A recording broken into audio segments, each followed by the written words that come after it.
तर भाकरी चपाती करून तवा कसा काळा झालेला आहे बघा माझा. तर 2-3 दिवस कंटिन्यू भाकरी केल्या होत्या तर तवा असा झाला. तर एका मिनटात आपण तवा स्वच्छ क्लीन कसा करायचा. तर चला, तर इथे घेतली माझी सिक्रेट साबण आहे, ते मी तुम्हाला मोठ्या व्हिडिओमध्ये ब्लॉगमध्ये सांगणार आहे. ते ताराची घासणी घेतली आणि त्याला थोडीशी लावली साबण, जास्त लावायची गरज नाही.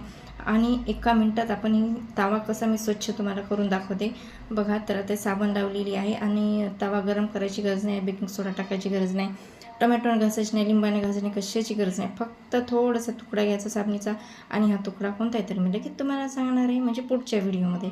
तर बघू शकता, तर मी थोड्या वेळेला घासणार आहे आणि घासल्यानंतर मी तुम्हाला दाखवते एकदम असा खूप स्वच्छ आणि चांदीसारखा हा तवा निघणार आहे. तर आता एक घासला मी स्वच्छ, तुम्हाला आता धुवून दाखवणार आहे. तर बघू शकता, कारण हा जो काटा आहेत ना, तर मी 5-6 दिवस झाले कंटिन्यू भाकरी करते, त्याच्यामुळं उद्याच्या याच्यामध्ये निघणार. तर आजची ट्रिक्स तुम्हाला कशी वाटते ते नक्कीच